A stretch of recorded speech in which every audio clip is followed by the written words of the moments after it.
Descubra o novo stream de formação católica. Agora, aprofundar-se na fé está ao alcance de um clique. Com o Instituto Parresia da Comunidade Católica Shalom, você tem uma formação completa que une o saber profundo da Igreja à sua vivência espiritual. São mais de 50 cursos, mais de 500 horas de conteúdo cuidadosamente preparados para fortalecer seu conhecimento e sua fé. Além dos cursos, você tem acesso a 2 grandes escolas online para transformar sua visão cristã. A Escola de Doutrina Social, onde você vai descobrir como a Igreja ilumina os desafios da sociedade e como sua fé pode impactar o mundo.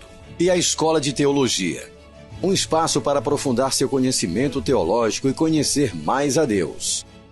Agora, com um aplicativo exclusivo, você pode aprender no seu ritmo, onde e quando quiser. E com a inteligência artificial inovadora, seus estudos se tornam ainda mais personalizados e acessíveis, em qualquer hora, em qualquer lugar. Aqui você não só estuda, mas vive uma experiência transformadora, que fortalece sua espiritualidade e sua missão. Mais do que aprender, é sobre se aprofundar, viver a fé com propósito, ser igreja. Aprofunde sua fé, viva essa experiência. Assine agora e comece sua jornada com o Instituto Parresia.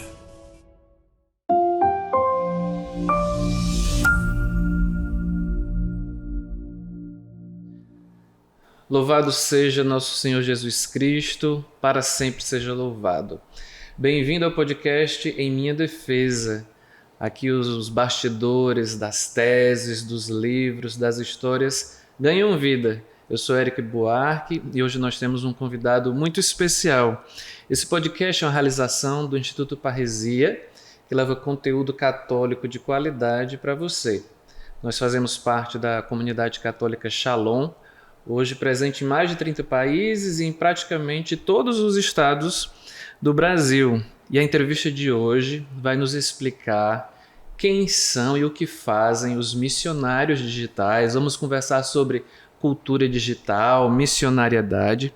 E esse é um podcast para quem gosta de ciência, cultura, fé e histórias. É uma experiência que nós estamos fazendo. Esse é o 2º episódio, mas nós estamos muito animados. Vamos trazer sempre aqui pessoas interessantes que defenderam uma tese, escreveram um livro ou têm uma trajetória de vida que nos faça querer passar aqui 40, 50 minutos conversando.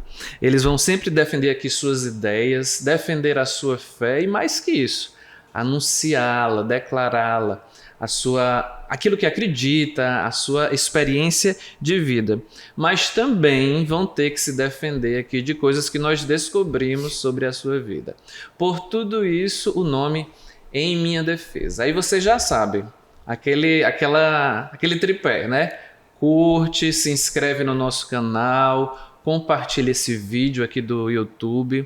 Vai também no nosso Instagram, @Instituto Parresia. Segue o nosso perfil que nós estamos atualizando sempre lá dos cursos. O Instituto Parresia tem um streaming de formação católica. O endereço é o www.institutoparresia.org. Lá nós oferecemos para você 2 escolas online, uma de doutrina social da igreja, uma outra de teologia e mais de 40 cursos de formação. Então, hoje o nosso convidado é o Padre Franco Galdino, que escreveu a sua dissertação de mestrado sobre a missionariedade na cultura digital. Novas formas de transmissão da fé aos jovens, com os jovens, né? E a partir deles. Eu estou fazendo aqui uma tradução que foi uma dissertação ainda só existe em italiano, né? Mas também fica a pergunta, o que será que ele não teve tempo de contar nessa defesa dessa dissertação lá na Pontifícia Universidade Lateranense de Roma, né? Ele é mestre e doutorando pela Lateranense de Roma, coordena também o escritório jovem do Dicastério para os Leigos, Família e Vida, que na Santa Sé está a serviço das conferências episcopais no campo da pastoral juvenil e também na organização, na preparação das edições internacionais das Jornadas Mundiais da Juventude. Né? A próxima, nós sabemos, vai acontecer em 2027, em Seul, na Coreia do Sul. Ele também é missionário da comunidade católica Shalom há 20 anos, tendo sempre se dedicado à evangelização, à formação, à organização de eventos evangelizadores, internacionais também, e à comunicação. Seja muito bem-vindo, Padre Franco Galdino, uma alegria tê-lo aqui conosco. Obrigado, Eric. Para mim também é uma alegria poder partilhar da minha vida missionária e desse trabalho, e sobretudo aqui diante de você, né? Eu não sei, depois da explicação do tema desse podcast, eu me espantei um pouco, porque me defender diante de você, quem não te conhece vai te conhecer, e sabe que se defender diante de você é uma coisa muito difícil. Eu vou ter que me defender aqui no início, a proposta não é essa, é você que está nesse papel.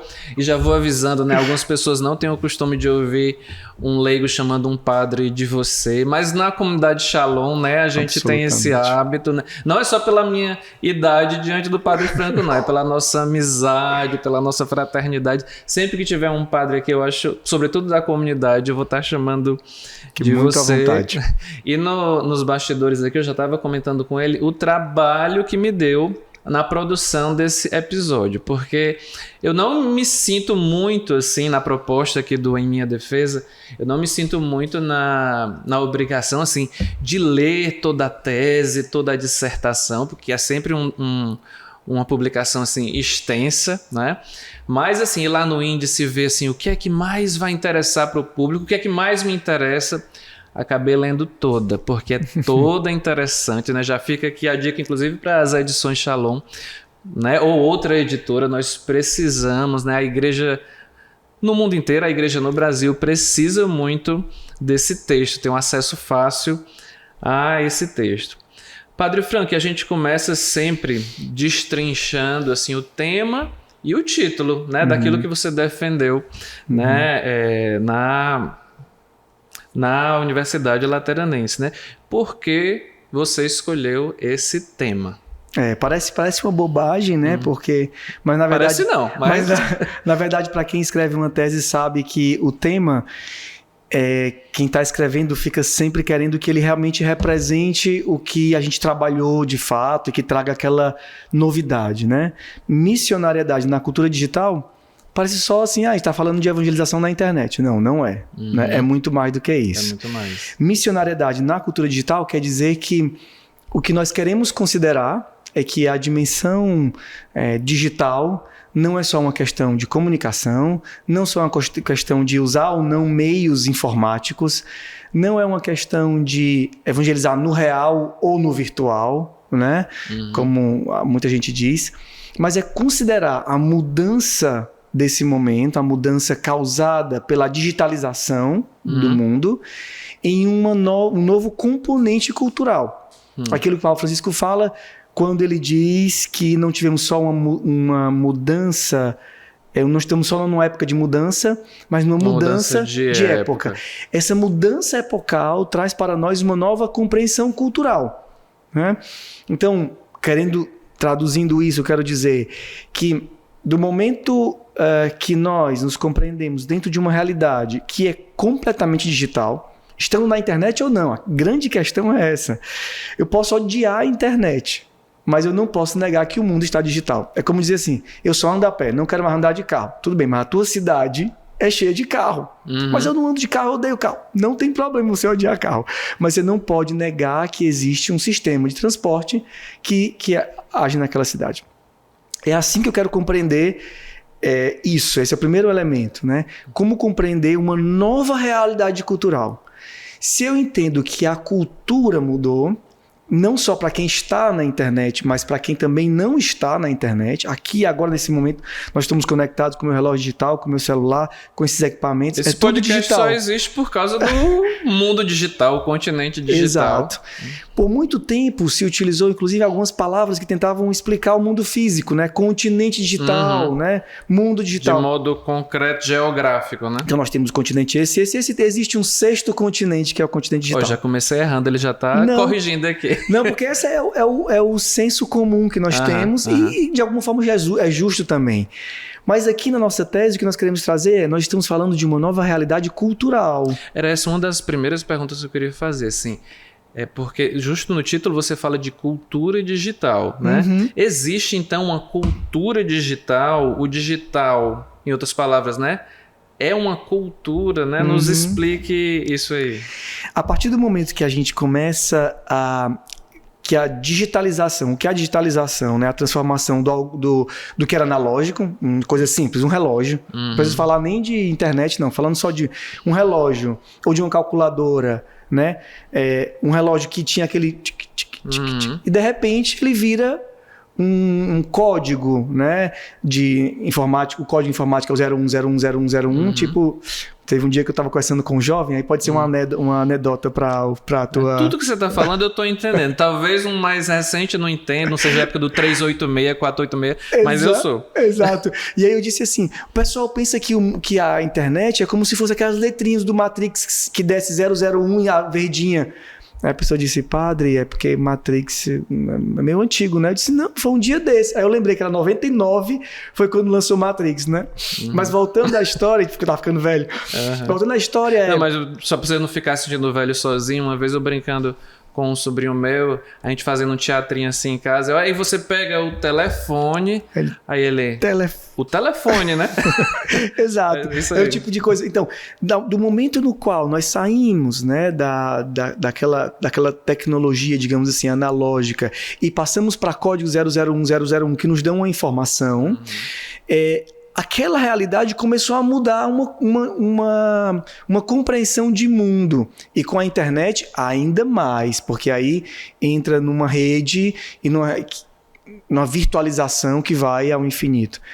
Mas, eu quero dizer, existe obviamente uma cultura digital, né? A cultura juvenil, a cultura dos jovens desse momento, ela já é digital, né? Antigamente a gente via nos filmes a pessoa passando a mão e abrindo um celular ou um tablet ou alguma coisa.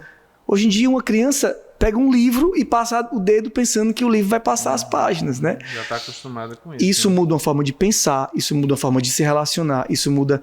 Então, o que nós tentamos mostrar quais são as características dessa cultura digital que depois iluminam uma missão, que é a primeira parte do título.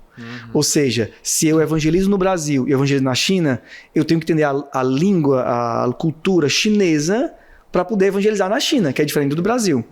Se eu quero evangelizar nesse tempo da história, a nova geração, eu preciso compreender que existe uma cultura nova que é apresentada, uma forma nova de se relacionar, uma forma nova de pensar-se, uma nova forma de tudo.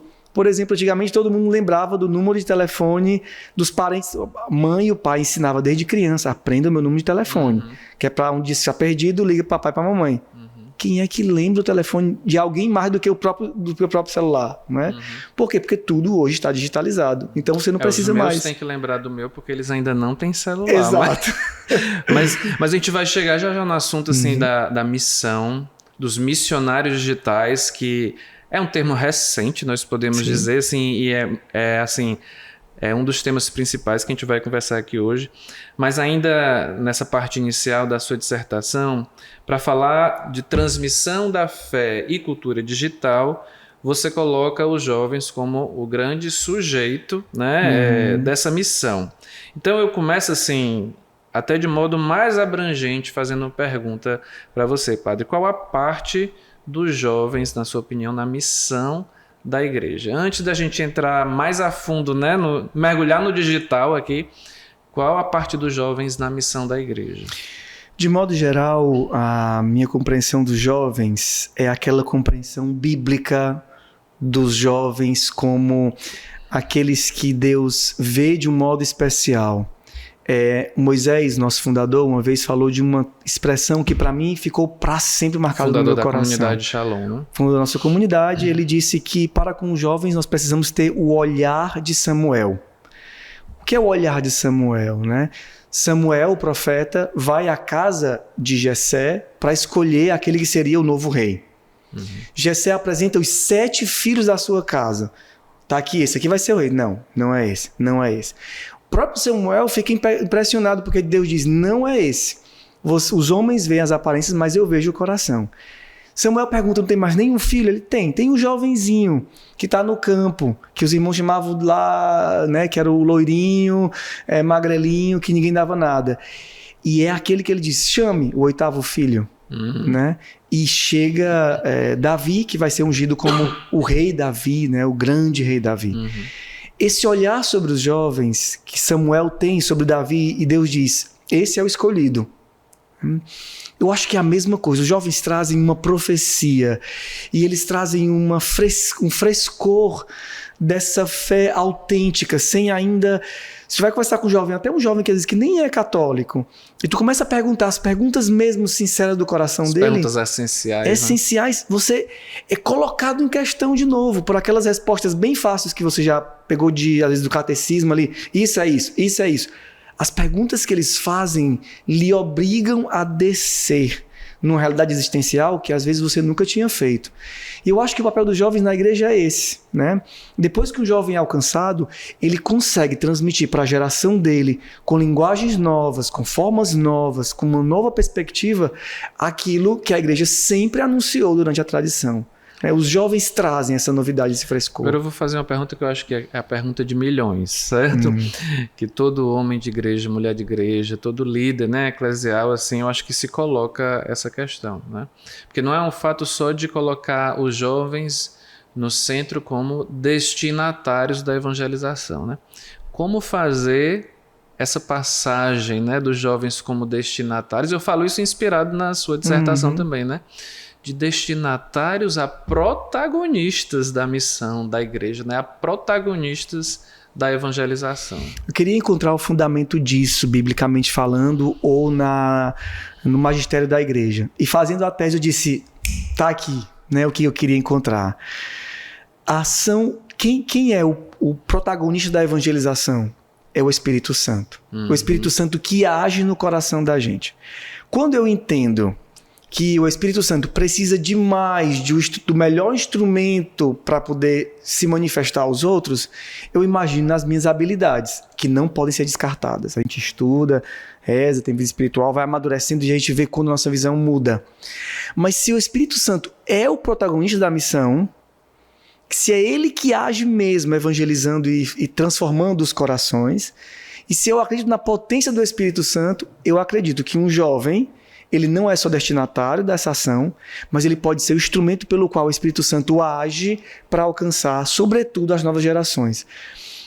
Porque o Espírito age, como sempre agiu na igreja, gerando no destinatário e gerando no evangelizador a ação da graça que abre o destinatário ao anúncio e abre o evangelizador ao testemunho. Então, esse lugar dos jovens é, sobretudo, a conexão... A evangelização não é importante somente para quem recebe, né? Ai de mim se não evangelizar. Exato. Então, existe uma coisa que me impele para fora. Então, na hora que um jovem recebe o anúncio do evangelho, ou seja, para ele, é o momento em que ele diz, tem alguma coisa dentro de mim, como dizia o Papa, batendo de dentro para o Papa Francisco, né? Batendo de dentro para fora da igreja, querendo sair. E aí é muito bonito, porque um jovem, quando ele é alcançado por Deus, ele não tem limites no testemunho daquilo que ele recebeu. Ele vai, ele encontra, e ele fala aquela experiência que às vezes ele nem sabe explicar bem, mas ele comunica e ele convence. Convence porque é autêntica, porque é viva. Então, aqui está o coração desse protagonismo dos jovens. E, padre, você falou aí nessa sua busca, né, ao fazer esse trabalho de pesquisa, essa dissertação, porque esse podcast ele também é para essas pessoas de igreja também, que estão também no mundo acadêmico, né, buscando produzir conhecimento assim, coerente, né, com os valores do evangelho, coerente com a nossa experiência de vida. E você falou que nessa sua busca você foi atrás, assim, quais as fontes do magistério, né, nas escrituras, né, para tratar disso, assim. E eu anotei aqui duas coisas da sua dissertação, assim, que me chamaram muita atenção, assim, que para mim foram uma chave de leitura também, né. Eu não lembro agora, assim, de qual fonte é isso, mas fala, né, de uma igreja que crê, envia e acompanha os jovens. Eu acho isso assim é tão simples, tão curto, mas de uma sabedoria tão grande assim para todos nós que somos filhos da igreja, assim, como fazer, né, para deixar os jovens nesse lugar também de protagonismo, né? É uma igreja que crê nos jovens, né? Eu acredito na graça do Espírito Santo que atua nele, né? Uma igreja que envia, né? Eu não só acredito nele, mas eu envio, eu dou responsabilidades, né? Eu deixo ele fazer, né? Mas não solto, né? Uma igreja que acompanha, né? E eu acho que dentro desse aspecto, essa missão digital, né? Na cultura digital, é uma grande oportunidade, já que são eles os mais expert no assunto. Exatamente isso. Eu acho que para nós é uma grande oportunidade estar com os jovens. Papa João Paulo II dizia: quando você está com os jovens, você se rejuvenesce também, né? Ele citava um provérbio polonês. E eu acho que nós, como igreja, quando nós encontramos esses Davis, né, que são esses jovens eleitos por Deus, que recebem o anúncio, então nós acreditamos que ali existe uma potência do Espírito que age, e eu começo a caminhar com eles, envio e caminho junto, a gente se modifica. O nosso passo se ritmiza de novo, né? Quando eu comecei a preparar esses cursos sobre evangelização na internet e falei do Matrix, eu percebi que eu precisava entrar no outro passo com eles. Talvez eu tinha ainda uma linguagem que não era mais do mundo deles, mas na hora que eu comecei a caminhar com eles, eu cresço. Jesus, nos discípulos de Emaús, caminha com eles, e caminhando, eles se abrem para compreender o mistério. Eu acho que aqui está aquela grande sabedoria do diálogo intergeneracional, né? Eu aprendo e eu ensino. Eu ensino. Absolutamente, a igreja tem muito a ensinar para os jovens. Mas eu também aprendo caminhando com eles. E isso me modifica, isso me transforma, me traz uma vitalidade. Diziam que no Sínodo dos Jovens, a coisa mais bela do Sínodo foi que eles perceberam que, no Sínodo dos Jovens de 2008, que se podia falar de assuntos profundos e sérios com uma leveza e com uma vitalidade, com a noite que terminava tudo, os jovens iam lá cantar, tocar, violão. É possível? É absolutamente possível falar coisas profundas, sérias, produzir um documento incrível, uma reflexão maravilhosa, com a leveza e o frescor próprio da juventude. Então, isso é um aprendizado. Você falou aí de Davi, né? Falou dos discípulos de Emaús, né? Desses jovens. Eu queria também ler uma passagem aqui, falando de outro jovem, né? Timóteo, né? Aí tocou meu coração. Foi? Essa passagem também é uma das passagens assim da minha vida, né? Que ninguém despreze tua jovem idade. Quanto a ti, ser para os fiéis modelo na palavra, na conduta, na caridade, na fé, na pureza. Né? Isso é São Paulo falando para um jovem, para um discípulo, para um jovem. Esperando minha chegada, aplica-te à leitura, à exortação, à instrução. Não descuides do dom da graça que há em ti. Como nós precisamos assim entender essa palavra, né, do grande apóstolo Paulo, falando para um jovem, né, que ninguém despreze, né, por seres jovem, né? Se aplica a tudo isso, né, ser modelo, né, e instrui, ensina, exorta, né? Enfim, nós precisamos muito, né, padre? E se quiser um fundamento para o que nós estamos falando, está aqui, né? São Paulo que olha, acredita, envia, caminha. São Paulo não deixa Timóteo. Tanto é que está aí as cartas, né? Era um modo de acompanhar, né? De caminhar juntos, de aprender. E Timóteo, para mim, é um modelo, porque na comunidade, nossa comunidade, a comunidade Shalom, eu sempre me senti muito Timóteo. Né? Entrei com 17 anos, fazendo 18 na comunidade de vida, e de lá fui acompanhado por grandes homens, né? Como o nosso fundador Moisés, e como outros grandes homens que me encontraram e acreditaram e caminharam juntos. Algumas vezes os passos estavam meio desencontrados, a gente se ajustou, né? Algumas vezes aprendi, algumas vezes ensinei. E hoje sou quem eu sou, né? Um padre, né? E tudo, missionário, certamente porque tiveram homens como São Paulo que do meu lado caminharam me ensinando a dar esses passos, né? Então, quando pergunta de jovem, primeiro porque é a minha missão e eu amo jovens. Segundo porque na nossa vocação os jovens têm uma primazia. Mas primeiramente porque aconteceu comigo.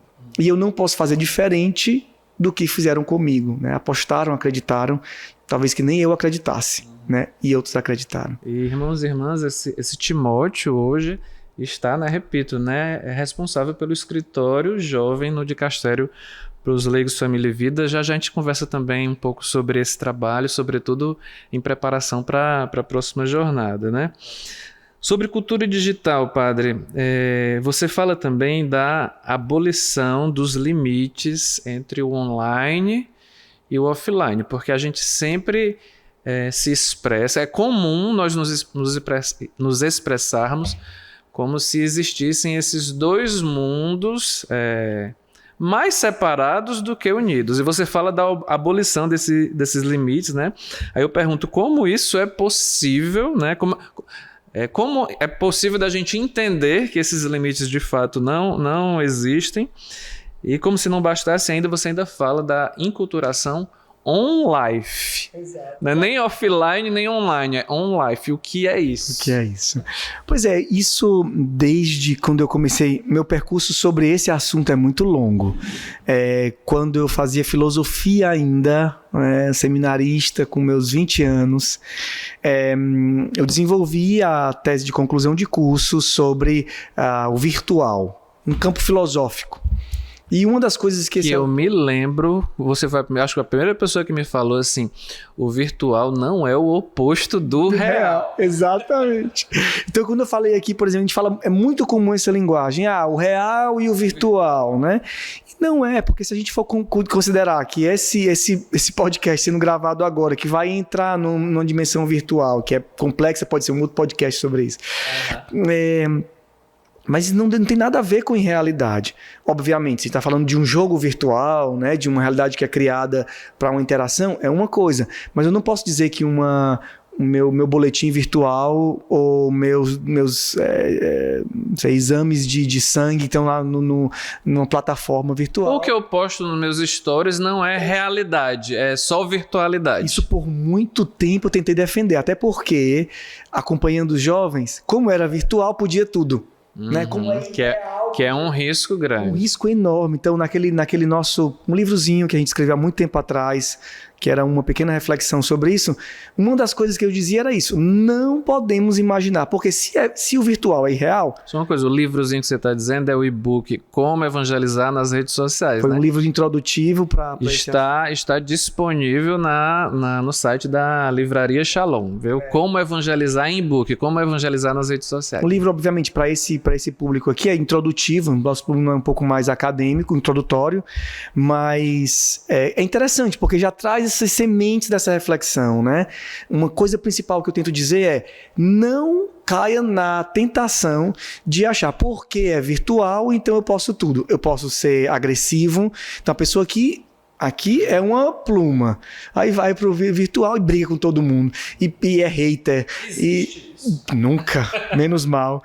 E aí o que a gente tenta nessa tese aprofundar é isso, né? Com essa expressão do online e offline que, digamos assim, agora já não é mais uma novidade, né? Nós estamos ao mesmo tempo aqui e estamos conectados, sempre conectados, mas essa expressão de um filósofo italiano que cunha essa expressão on life, para dizer que a nossa vida é on, mesmo que eu não esteja na internet. Isso dá base para essa reflexão cultural, né? Uma cultura que nos envolve, mesmo que eu não esteja falando de evangelização na internet. Eu posso estar falando da evangelização aqui, na minha paróquia, por exemplo. Eu, padre, mas aquelas pessoas são influenciadas já por uma cultura, que é uma cultura digital. Então, o termo on life é para dar uma percepção ainda mais profunda de que não existe mais fronteiras entre o online ou offline. Por exemplo, eu não sei mais quando eu estou me relacionando com você online ou offline. Está tudo conectado, nós estamos sempre conectados, né? Então, essa é a expressão. A pessoa que eu encontro hoje, à noite eu estou mandando uma mensagem, recebendo dela, né? Depois de amanhã, sem eu saber, ela viu uma postagem que eu fiz com base naquilo que a gente conversou, assim. Exato. Então, não tem mais limites. E com a tecnologia cada vez mais avançada, o próprio equipamento desaparece. O que era um computador enorme, agora são equipamentos bem pequenininhos, né? Hoje já tem Glass, né? Com a câmera aqui que já manda informação imediata para a nuvem. Tá tudo sendo gravado, tudo sendo registrado. Diz que a gente está conversando aqui, depois o celular mostra o que é. Então, nós estamos completamente conectados. Isso é uma consciência que a nossa vida cristã precisa, seja na internet, seja aqui, precisa ser sempre pautada. Né? Padre, uma coisa que, assim, sem gerar falsa modéstia, né, da sua parte, mas assim, um dos méritos assim, desse seu trabalho, né, por isso que eu insisto assim mesmo nessa também na tradução para o português, também nessa publicação, assim, porque você toca sobre, na minha humilde opinião, você toca em todos os assuntos necessários sobre esse tema, né, inclusive, né, nesse gancho que você me deu, inclusive você fala da necessária educação para a cultura digital, né? Essa educação midiática, né? No italiano você usa até um termo que eu fiquei tentando, como é que no português a gente faz isso, né? Você fala da meducazione, né? Eu fiquei, será que no nosso caso, que é a mídia e a educação, né? Eu fiquei pensando, será que a gente vai também falar meducação ou midiucação, enfim. O seu desafio da profissão. Mas tem uma autora que você cita, a Vera Gueno, que fala uma coisa interessante, né? Os nativos digitais são como pessoas que acabaram de tirar a carteira de motorista, né, e ganham uma Ferrari, né?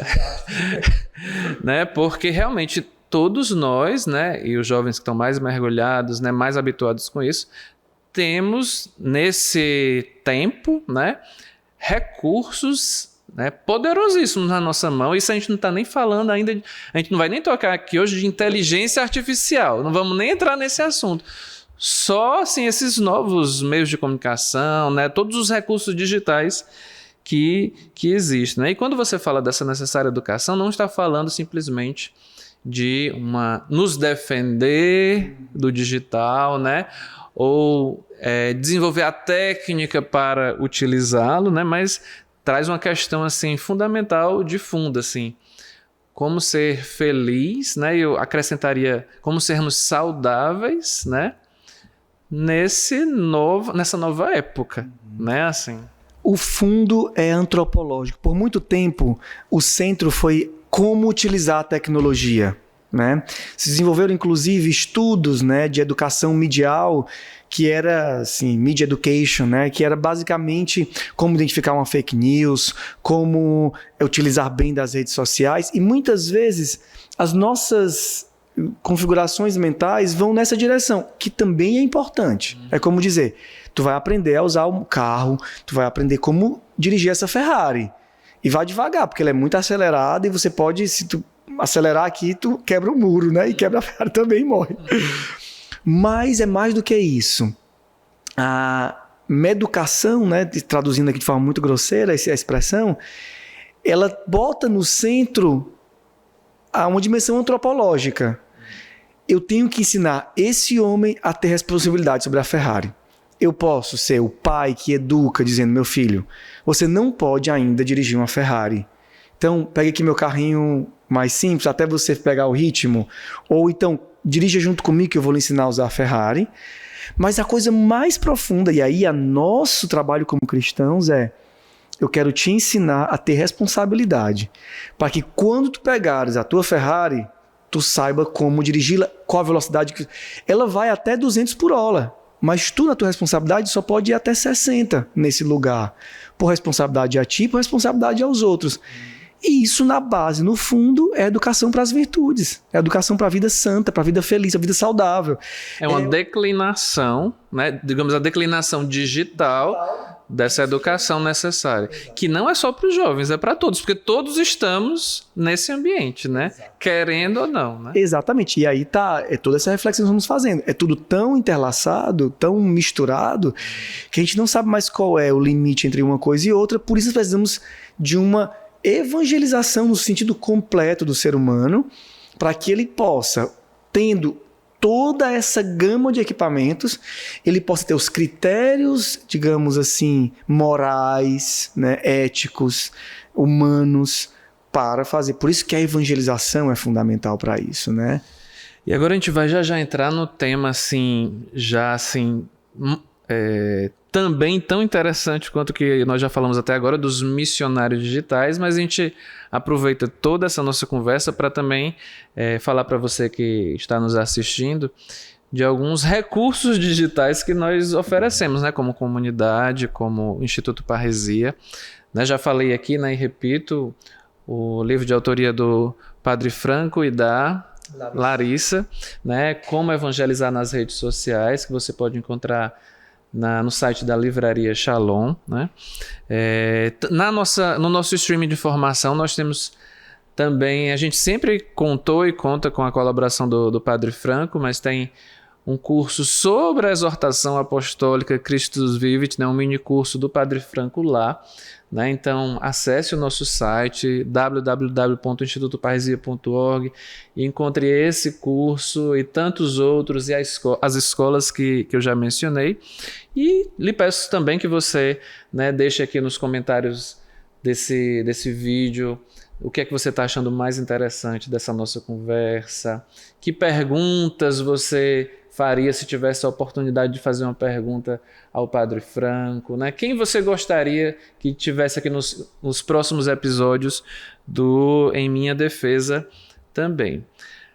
Padre, agora eu vou pedir que você nos explique, por favor, quem são, né? Para não dizer o que são, acho que quem são é o mais bonito, né?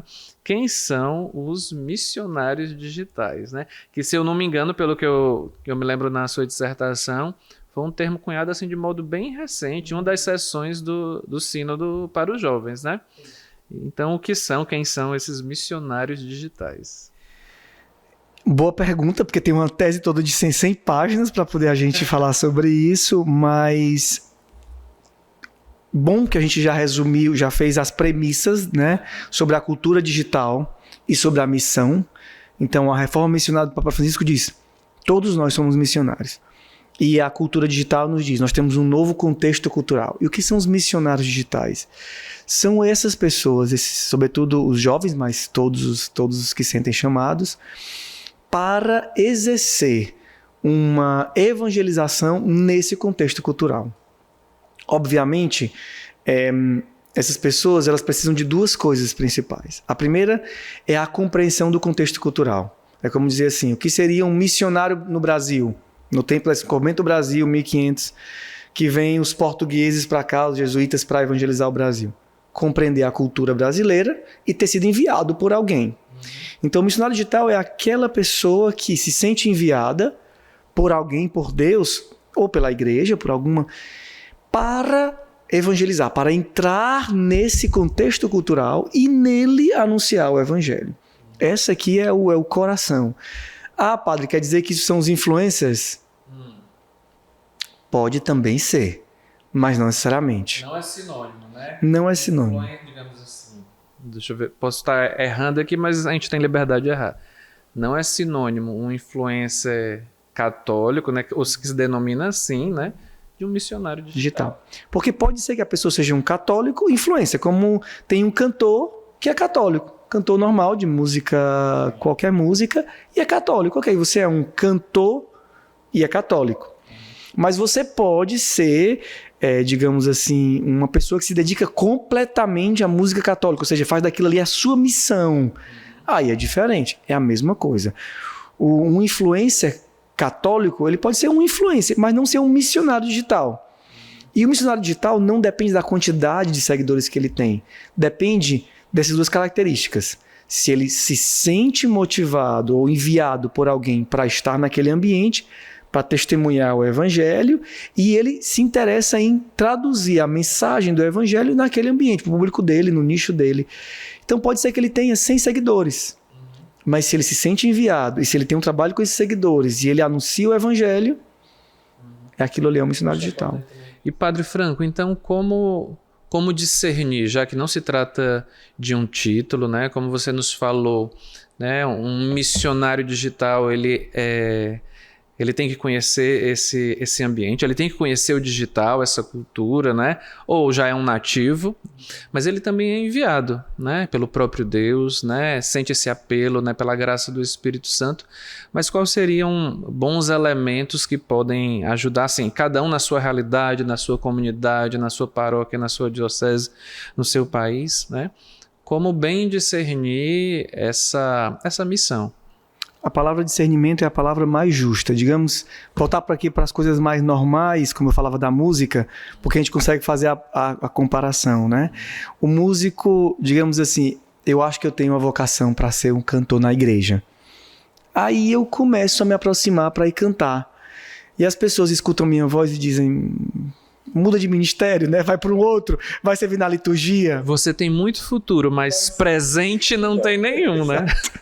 Então a missão digital ela começa assim, né? A gente começa com a habilidade que existe, com uma pequena expressão de alguma coisa que começa, eu vou sentindo no coração a inspiração, e aí o segundo passo que é o importante, é quando alguém confirma, né? Alguém que eu digo, porque a gente anuncia o evangelho através da igreja, que é a nossa mãe, que é quem garante, né, aquele patrimônio da fé. Então, uma coisa importante que nós temos encontrado hoje nos missionários, né, nesses irmãos que se identificam com essa missão digital, é justamente como nós podemos ter um trabalho, já que não existe mais entre o online e o offline uma barreira. Então, como eu posso colaborar mutuamente para a missão da igreja, por exemplo, na minha paróquia?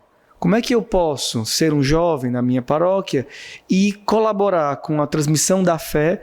Às vezes pode ser que eu seja aquele que fala na câmera, mas pode ser que seja aquele que grava, mas possa ser aquele que ajuda o padre, por exemplo, a ter uma linguagem que seja mais adequada aos jovens. E aí cada um vai encontrar a sua forma. Já vi projetos de missão digital de todos os tipos, né? Os mais evidentes são esses de formação católica, como alguém que é do Instituto Parresia, por exemplo, que tem uma missão digital, e aí no Instagram, ou quando é um cantor católico que tem uma missão digital também. Então, o discernimento ele passa por um apelo interior, passa por um início de um desejo de comunicar daquela forma, através daqueles instrumentos digitais, né? E pela confirmação de alguém, pela confirmação de algum pastor, né? Pastor que eu digo, de alguém que tem autoridade na igreja para dizer, isso é um dom para a igreja. Inclusive esses que estão grandes, os grandes influencers, né? Missionários digitais influencers, se espera que exista vamos dizer assim, uma comunhão com a igreja, porque senão vira uma coisa um pouco, né, parece quase que à parte. E essa comunhão é fundamental. Você bem assim direto, padre, você acha que é possível, né, ter uma missão digital, né, ser um missionário digital, repito, não é um título, é um termo, fora de uma compreensão de uma missão comum da igreja e de uma vida espiritual? Não acredito. É assim, um dos elementos fundamentais para que isso aconteça bem é entender que eu faço parte de um corpo, né? De um corpo que é a igreja, né? E que eu não estando em um ambiente estranho, virtual, imaginário, mas estou entrando em uma nova realidade cultural, e isso é a missão da igreja, sempre foi e sempre vai ser, né? Digamos, comunicar aos homens de hoje com a nova forma, novos, né, modelos, meios, como dizia João Paulo II, tudo aquilo. Eu faço parte disso, eu colaboro com isso, né? Isso aqui é a minha igreja e nós construímos juntos, inclusive porque ninguém é uma ilha assim no meio do nada, e segundo porque qualquer missão, para mim missionário, assim, eu falo isso porque são 20 anos de missão, quantas vezes, online ou offline, alguém precisou me corrigir, me ajustar, né? Me acompanhar, inclusive de nível espiritual, para que eu fosse fecundo naquilo que Deus me dava. Eu tinha uma comunidade, uma igreja ao meu redor que me apoia, que me sustenta, que me fortalece. E quantas vezes eu, como jovem, fui à frente e tive que voltar e dizer assim, deixa eu ajudar, né, a comunidade, a igreja, a entender o caminho também, né? Aquela história de João e de Pedro que correm para o sepulcro de Jesus. Um chega primeiro porque era mais jovem, mas espera aquele que representa a igreja chegar também, né? Então, caminhar juntos não é só dizer, o discípulo de Emaús, né? Ou a sinodalidade, não é só dizer, a igreja tem que caminhar comigo, é também dizer, eu tenho que caminhar com ela. E alguns eu tenho que diminuir os passos para chegar mais longe, né? E sobre essa necessidade também da vida espiritual, acho importante assim mencionar, porque quando a gente fala, né, quando você falou, né, de ser enviado, a gente não está falando, eu acredito, né, simplesmente do se sentir enviado de uma vez por todas, né? Mas é um enviado fruto de uma relação com Deus cotidiana, onde eu me sinto constantemente enviado, né? É um fruto assim do encontro e do reencontro, de vimos o Senhor, né? E queremos anunciar. Absolutamente, eu diria ainda, pegando isso, para dar um dos elementos que para mim é uma oportunidade da cultura digital. A cultura digital valoriza a autenticidade. E se tu te apresenta para comunicar uma coisa só com oratória e retórica, não dá em nada. É evidente que aquilo ali é uma conversa para me enrolar. E a gente está um pouco saturado de gente querendo nos convencer de alguma coisa. Ou é autêntico, ou seja, ou é fruto de uma vida interior, espiritual, ou então fica uma coisa vazia. Eu explico coisas que eu li, que eu conheci, mas que eu nunca fiz uma experiência. Quem é você, então, para transmitir alguma coisa que você não tem uma experiência, né? Eu vou aproveitar aqui também até para você respirar um pouco, beber uma água, fazer 2 citações aqui da Christus Vivit, que você cita, né, na sua dissertação, que eu acho muito, muito interessantes. Eu vou aqui fazer a tradução on-life do italiano para o português, né? Quero recordar que não é necessário fazer um longo percurso para que os jovens se tornem missionários. Também os mais fracos, limitados, feridos, podem ser do seu jeito, porque há necessidade sempre de permitir que o bem venha comunicado e que esse coexiste com muita fragilidade, né? É impressionante, assim, né? Essa afirmação, porque se a gente for esperar a perfeição, não vai nunca. Onde é que nós estaríamos, né, padre, se fosse esperar a perfeição? E a outra citação, né?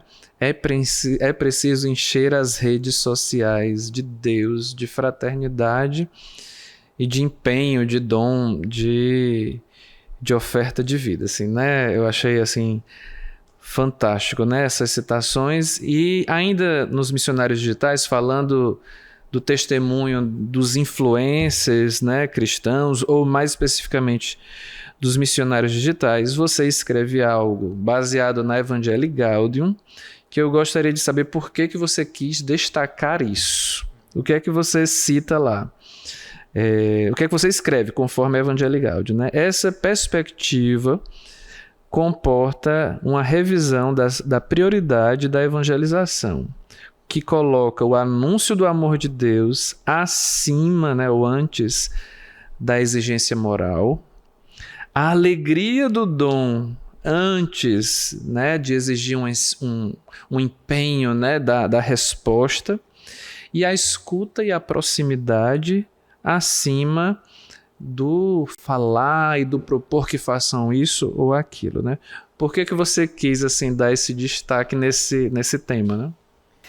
A frase do Papa Francisco que mais me encantou quando eu li a Evangelii Gaudium foi a frase quando diz assim, eu acho que é a Evangelii Gaudium 57, diz,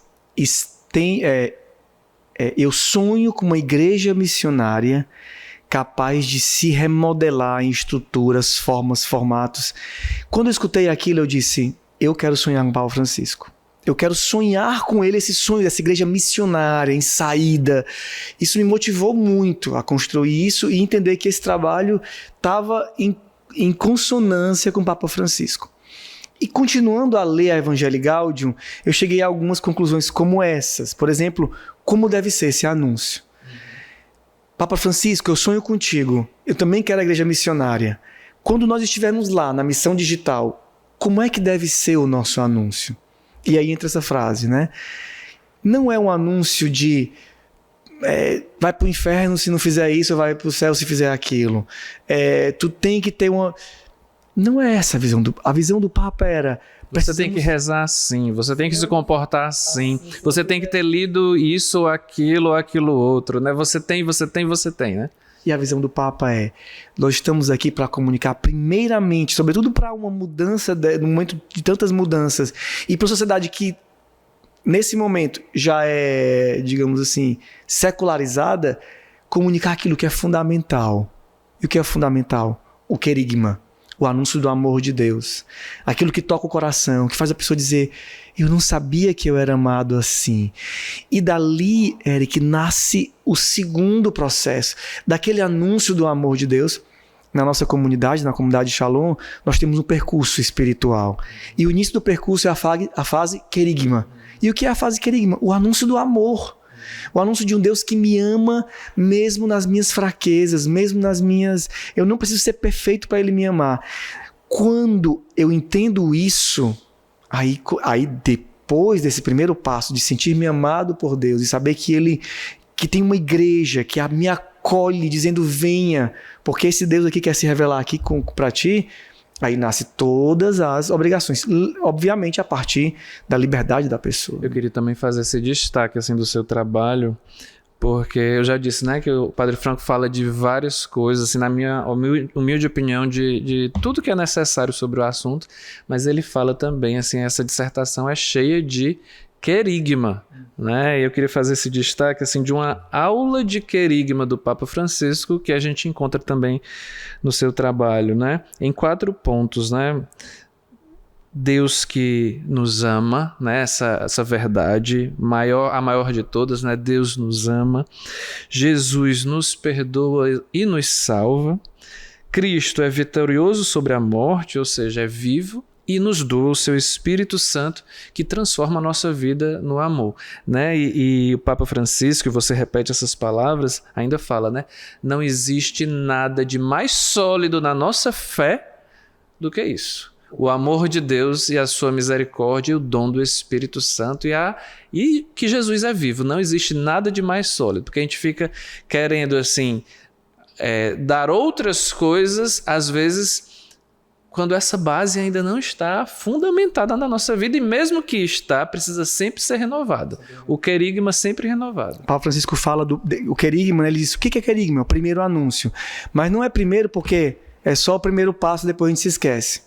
Se nós não estivermos constantemente renovando isso em nós, a gente se esquece do que é o fundamental, né? Desse encontro de amor que me dá o Espírito, que me convence que Ele está vivo. Eu fiquei impressionado porque o 4º capítulo da Christus Vivit, o Papa Francisco para de falar sobre os jovens e diz, agora eu quero dizer o anúncio para você. Ele muda, inclusive, a pessoa, né? Os jovens. Não é o que vocês precisam. Aí ele diz, agora eu quero falar para vocês. A coisa mais importante é que vocês saibam isso. E ele dá uma, digamos assim, uma homilia de querigma, de primeiro anúncio. Seminário de vida. Seminário de vida no Espírito Santo. E aí, aquilo me impactou, disse, que coisa linda, né? O Papa escolher. Eu tenho para falar para vocês uma coisa. Se eu tivesse só isso para falar para vocês, o que eu falaria? Eu falaria isso. Que Deus te ama, que Ele morreu por ti, que Ele está vivo, que Ele dá o Espírito Santo. Então, isso é uma coisa incrível, né? E dentro das coisas assim que me chamaram assim, atenção, também, além dessa chamada de atenção que você faz para os influencers, assim, de como não deve ser, né, a presença, né, de um jovem de fé, né? Você me surpreendeu, eu entendi dessa forma, assim, com uma crítica que você faz, não é uma condenação, mas uma crítica que você faz das transmissões das missas, né? Porque o que é que se esperava o que é que eu esperava de uma pessoa de comunicação, né? Que tudo que se referisse ao digital, à comunicação, fosse estimulado, permitido. Mas aí você vai me corrigir. Eu entendi assim como uma crítica crítica no sentido positivo, né? Quando você fala da enculturação da igreja no digital, propondo nesse aspecto o uso da mídia para mediar, né, que o significado de mídia é isso, né, a mediação, né, para a mídia mediar o estímulo, né, não para que a pessoa se acostume a, por exemplo, participar de um sacramento, né, participar da Eucaristia, assim, você nem se pode dizer participação, né, mas assim, sempre assistindo na tela, mas não que as mídias sejam um estímulo para que a pessoa participe totalmente, presencialmente, usando todos os sentidos da celebração eucarística da missa. Assim, foi uma crítica, eu entendi certo? Exatamente. O que eu quero dizer, eu não estou aqui nesse trabalho para dizer, lá deixa tudo que está aqui no presencial físico e embora agora todo mundo para a internet. Nunca, jamais. Eu lembrei agora disso, para tentar confirmar essa visão, que foi que eu me lembrei. Eu me lembrei assim, o meu problema, eu hoje estou morando em Roma, né? Há 2 anos eu moro em Roma. E o meu problema lá em Roma é porque eu fico vendo as fotos do pessoal do Brasil, as praias do Brasil, as pessoas que eu conheço no Brasil e fico dizendo, quando é que eu vou voltar no Brasil? Né? O que chega para nós através da mídia estimula em nós o desejo da presença. Uma liturgia vivida online, como na pandemia nós vivemos a liturgia online. E foi muito importante. E foi muito importante, porque não poderíamos encontrar. Absolutamente não é suficiente para nos fazer participar completamente, porque é uma relação mediada. Obviamente, é melhor falar com minha mãe lá de Roma para cá. Via TV é uma relação mediada. Isso é uma relação mediada, que não envolve todos os meus sentidos. E o que é a liturgia? Qual é a proposta da liturgia católica? Não é outra que eu envolvo todos os teus sentidos. Todos os sentidos são envolvidos no louvor a Deus. Eu sinto o perfume do incenso que chega ao meu nariz, escuto aquela música, eu levanto, eu sento, eu envolvo o meu corpo, eu participo daquela celebração. Escuto quem está do meu lado, rezando junto comigo. O paz é o meu irmão, encarno uma experiência espiritual ali, naquele lugar. Obviamente, na impossibilidade de estar naquela celebração, eu participo dela virtualmente. Por isso que eu disse, não é uma condenação, é uma crítica. Não, é só para dizer que ela é pobre diante da riqueza que a liturgia pode te dar. Quando eu vejo aquelas imagens, eu acompanho aquela coisa, ótimo, isso pode inclusive... não tenho tempo, padre, de ir para a missa, então eu fico escutando um podcast da homilia do padre no carro. Melhor do que nada. Mas esse podcast deveria te estimular depois do trabalho ou amanhã, a participar da missa do padre. Né? Então, a gente utiliza da comunicação para enriquecer uma experiência, mas ela é sempre limitada. Ela é conteúdo, mas ela nunca vai oferecer aquela dimensão humana que é sensorial, que é física, que é presencial. Padre, agora saindo um pouco da dissertação, nós queríamos também que você falasse um pouco para a gente sobre... a gente ainda vai voltar assim, no finalzinho, sobretudo sobre esse sonho que você falou, né, do Papa Francisco e nosso, né, de uma igreja jovem, missionária, digital, mas nos fale também sobre como estão os trabalhos do Escritório Jovem, né, do Dicastério para os Leigos, Família e Vida, sobretudo em preparação para a Jornada de Seul de 2027, né? E se puder nos falar também de fatos interessantes sobre a igreja coreana, que eu sei que você já está conhecendo, né? Assim, como é que estão esses preparativos? O que é que nós podemos esperar? O que é que nós podemos fazer também?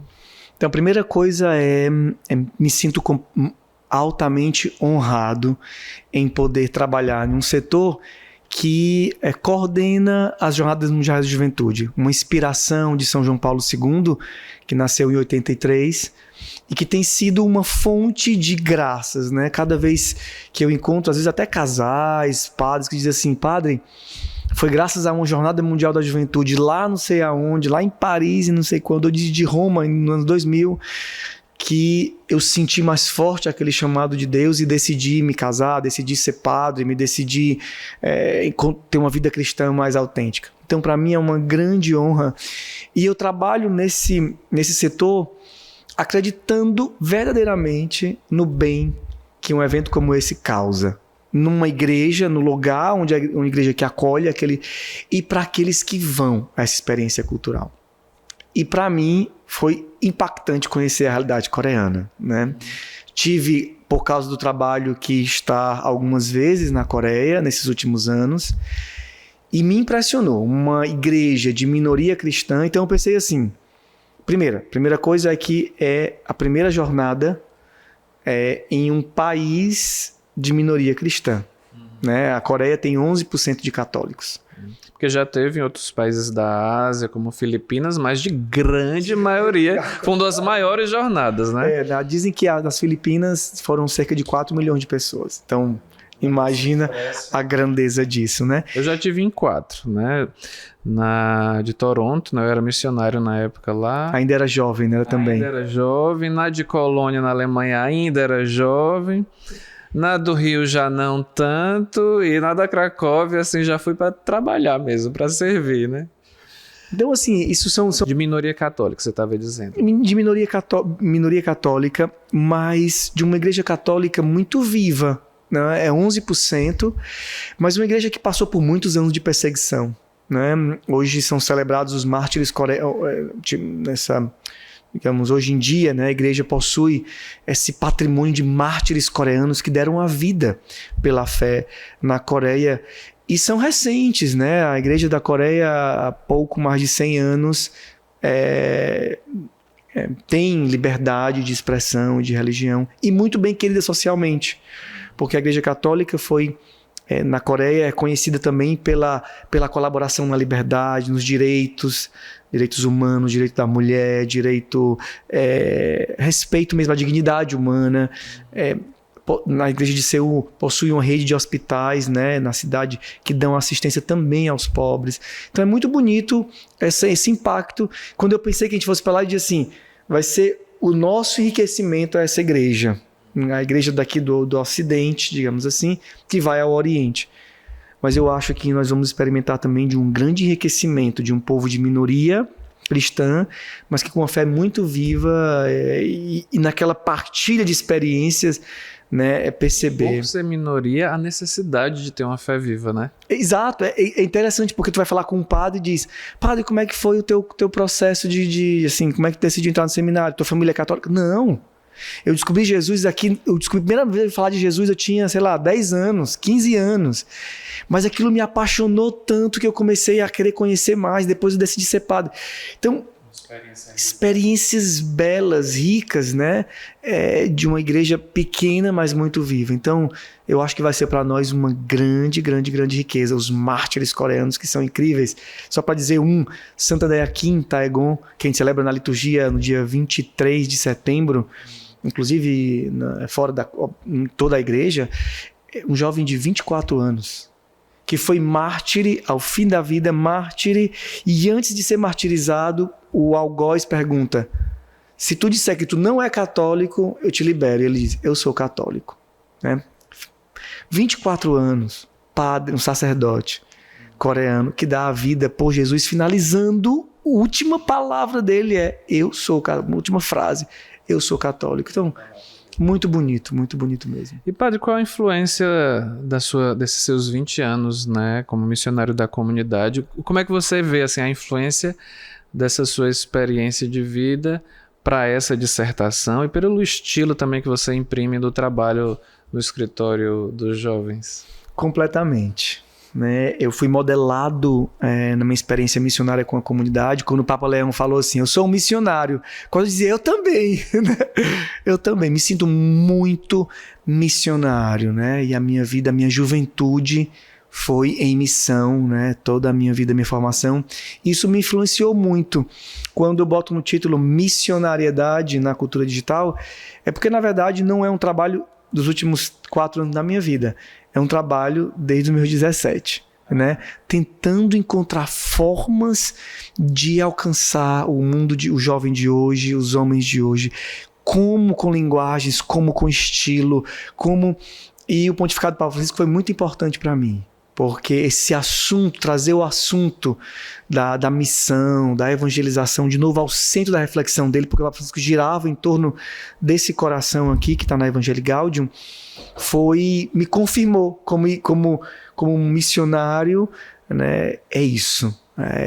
Quero ir adiante. Então, o que eu aprendi na comunidade, a minha vida espiritual, desde os primeiros anos, aprendendo cada aspecto, né, da vida espiritual, da missão,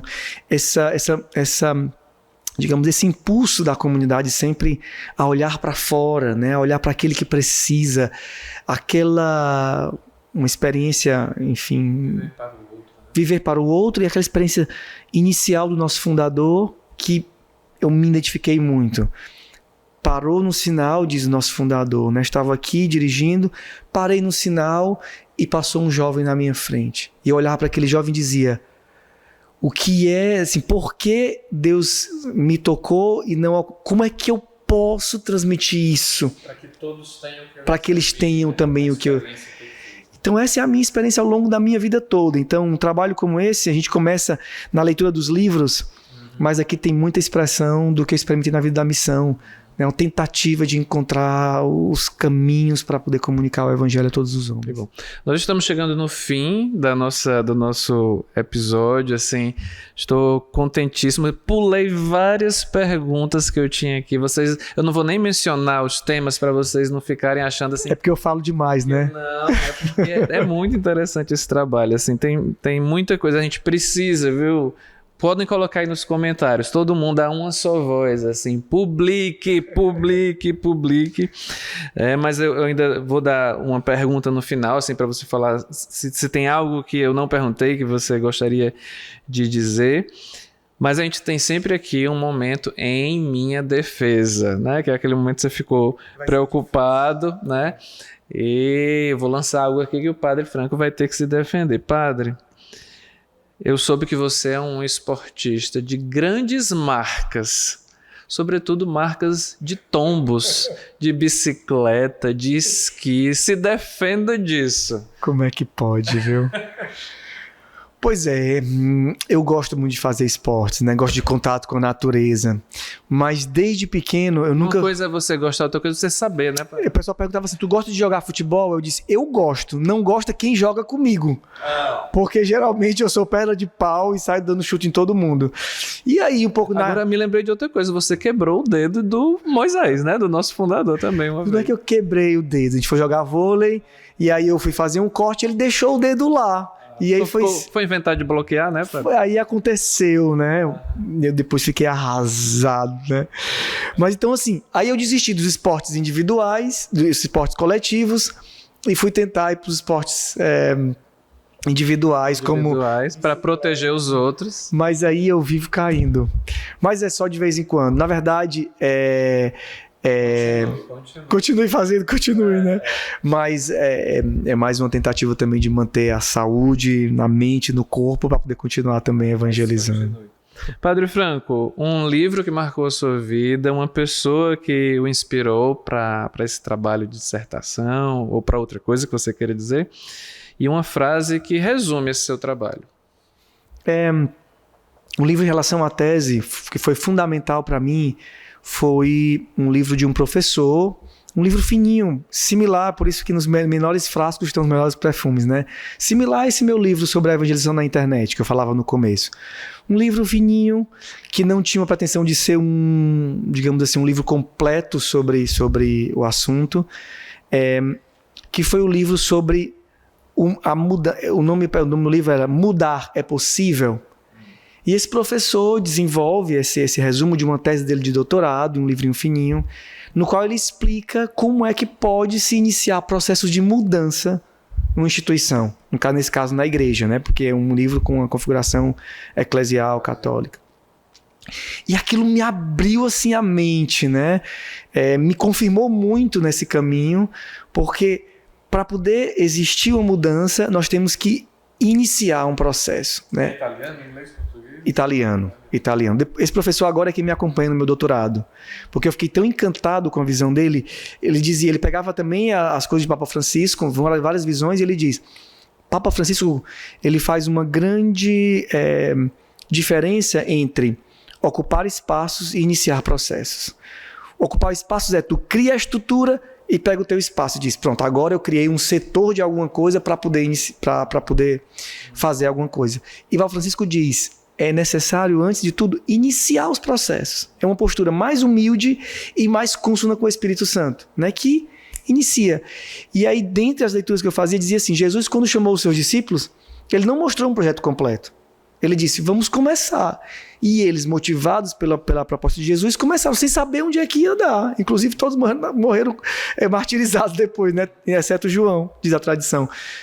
Iniciar. E num primeiro momento nem a cruz entenderam. Nem a cruz entendiam. Então aquilo para mim me inspirou muito e eu disse, isso aqui não vai ser uma coisa conclusiva, mas vai ser um estímulo ao início de um processo missionário que eu não sei onde vai dar. E aquilo me deu muita confiança e eu coloquei muitas coisas aqui nessa tese, né?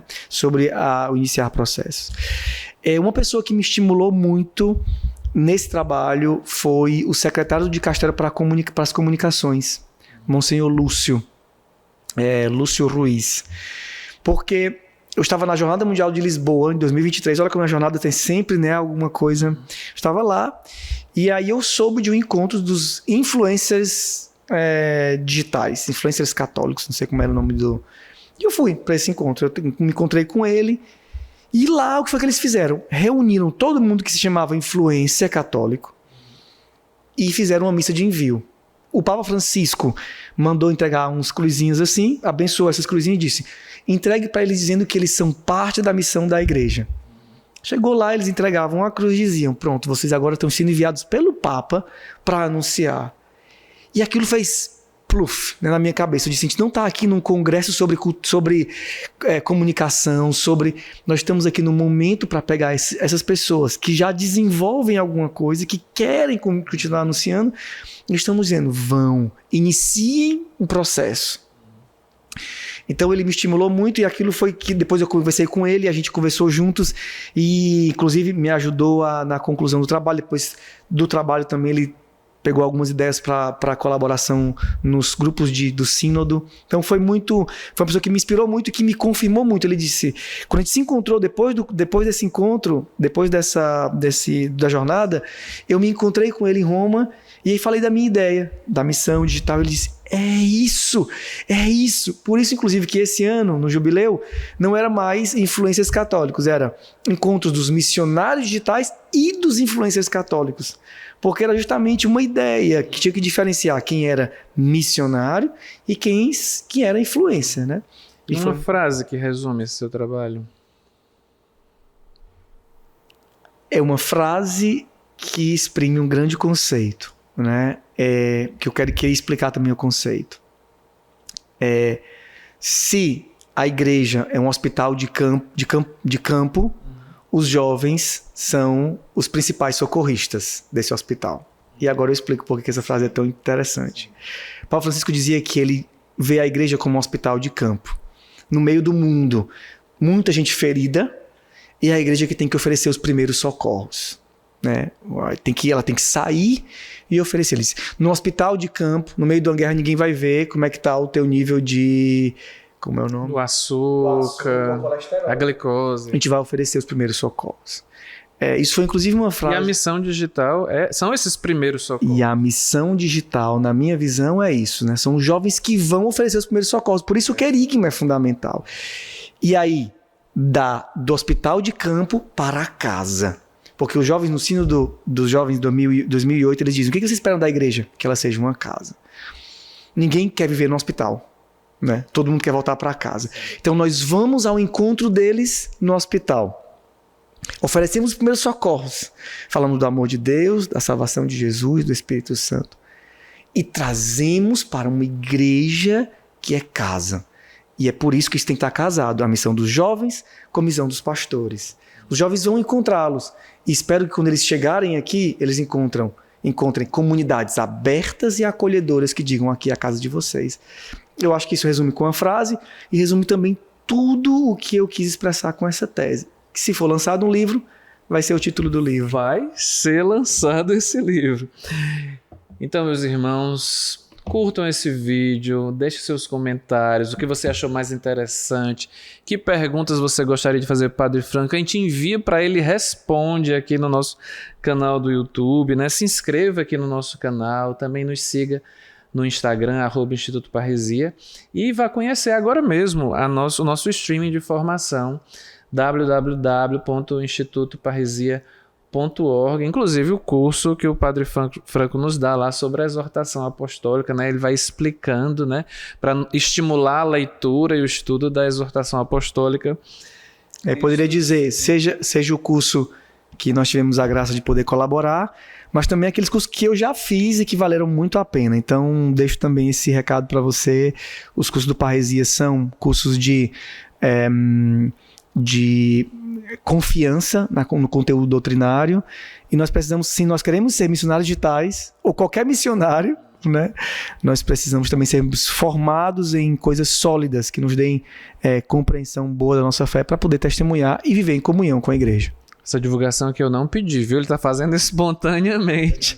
E diga também quem você quer que venha aqui para o nosso podcast Em Minha Defesa, né? Então agora a gente faz um momento final de oração. Eu perguntei ao Padre Franco uma oração que ele gosta, e ele me falou da oração da Luz Gentil, Luz Suave, do São Nilman, né? E o que é que você gostaria, Padre, que a gente, né, aí convida a todos que estão nos assistindo a rezarmos juntos? Quais as intenções que você traz no seu coração? A intenção, sobretudo, do meu trabalho, né, desse nosso trabalho que nós desenvolvemos no Vaticano, a próxima Jornada Mundial da Juventude, né, esse projeto da missão digital, né, que eu espero que o Senhor possa também nos dar, continuar dando luzes e que seja útil. Né, seja útil. Aquilo que nós fazemos, o salmista diz, fazei e dar frutos o labor de nossas mãos. Né? A intenção principal é que esse trabalho que nós colocamos à disposição da igreja, no Vaticano, nesse trabalho também, no Instituto Parresia, que ele seja frutuoso. Né? Que ele seja frutuoso na vida das pessoas, no coração. Dentro disso que você colocou, me vem ao coração todos que estão nesse momento sentindo o apelo de Deus a exercer uma missão no ambiente digital, né? E também a Igreja da Coreia. Em nome do Pai, do Filho e do Espírito Santo. Amém. Conduz-me, luz suave, no meio da escuridão. Conduz-me adiante. A noite é densa e longe estou de casa. Conduz-me adiante. Guarda meus passos. Não peço enxergar senão um passo só. Seguro em ti. Antes eu queria escolher meu próprio rumo. Não pedia que me guiasse. Amava o brilho forte do dia. Orgulhoso, confiava só em mim.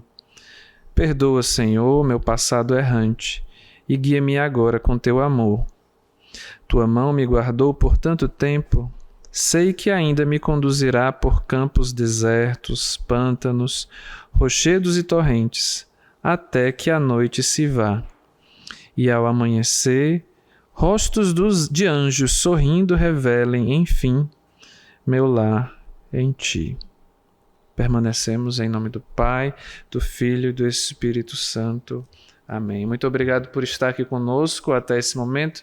E mais uma vez, muito obrigado, Padre Franco, por estar conosco aqui antes do seu retorno lá para o dicastério, para o Vaticano. Conte com as nossas orações sempre, né? E com o nosso serviço. E conte comigo também no que eu puder colaborar com o Instituto Parresia. Para mim é realmente uma alegria, pelo bem e pela formação do povo de Deus. Amém. E aguarde o próximo episódio do podcast Em Minha Defesa.